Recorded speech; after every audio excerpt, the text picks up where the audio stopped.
Hey folks, so last week I did my writer's gift wish list. I gave you guys all sorts of ideas on writing tools and just different things that can be used for writers. That's on my gift wish list. Actually, my husband already gave me my gift for this year. He gave me a year's subscription to Masterclass. So I'm really excited to get going on that. Not really sure when I'm gonna have the time, but I'll figure it out. So this week is my readers gift wish list. So that these are going to be my books that I really want.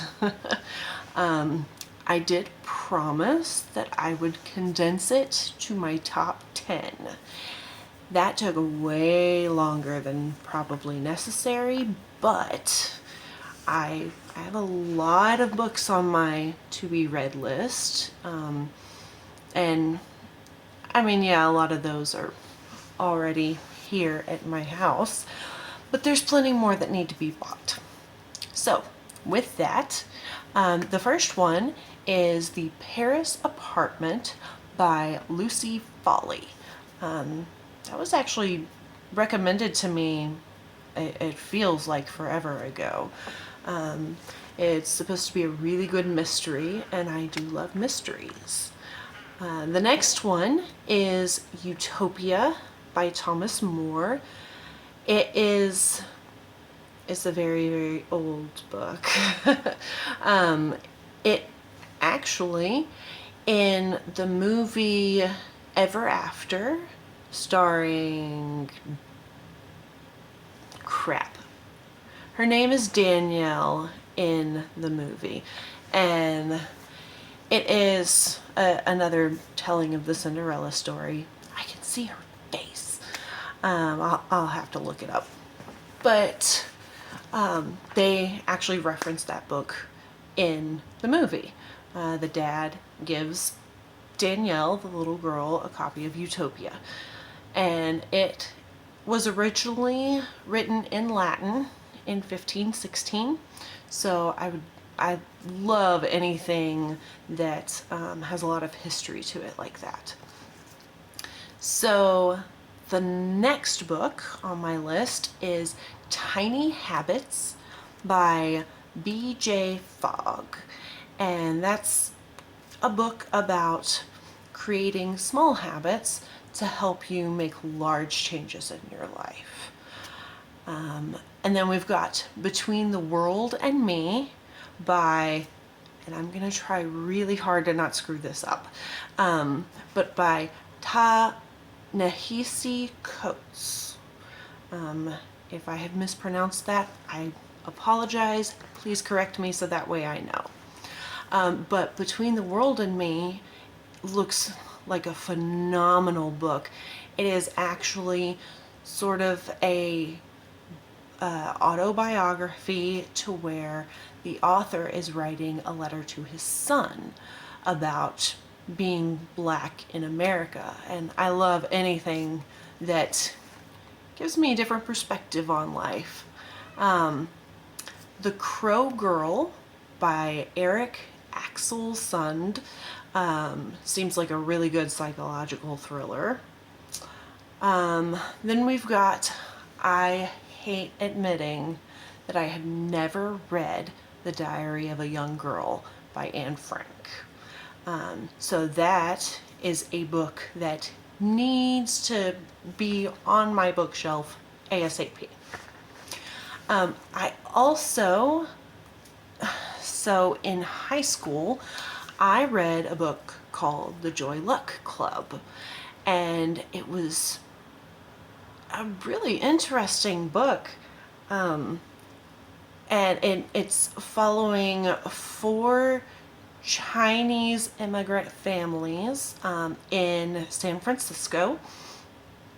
And it's kind of like you have to really follow the book. And it's been a very long time since I've read the book. I think I was 14 or 15. But I'd love to get that book again and go through it. It was really interesting. So I've also been hearing a lot about Colleen Hoover. She is blowing up, apparently. And she has a book out called Verity that I have heard some pretty awesome things about. So I'd be really interested to read that. The Princess Bride by William Goldman.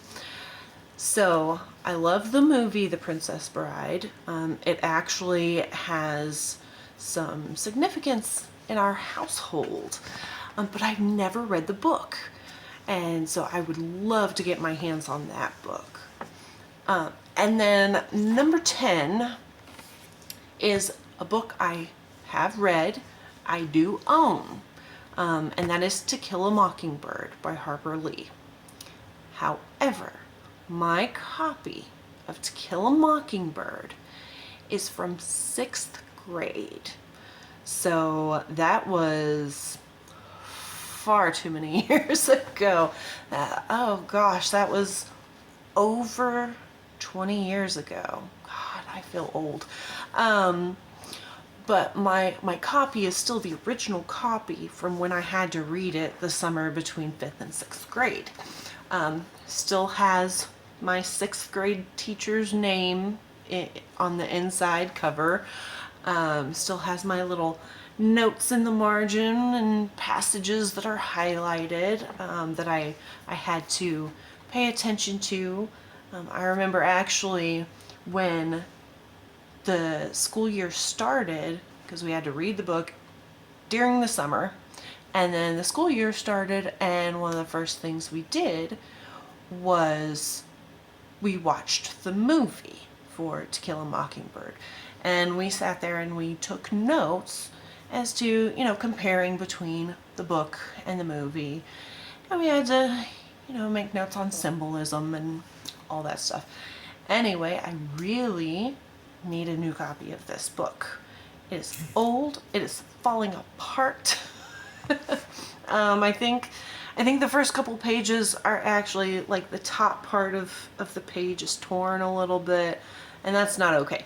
So I need a new copy of To Kill a Mockingbird. Yeah, so that is my top 10 wish list of books. Again, that was really, really difficult for me to narrow down, but I did my best. And Drew Barrymore, that is who plays Danielle in Ever After. So with that said, I'm going to put some links down in the description with places that you can find to buy these books. Yeah, so tomorrow is solstice, and I'm taking my kids to go look at Christmas lights and do the whole, hot chocolate in the car and whatnot. So between now and next week, I hope you all have happy holidays, and I will see you guys next week.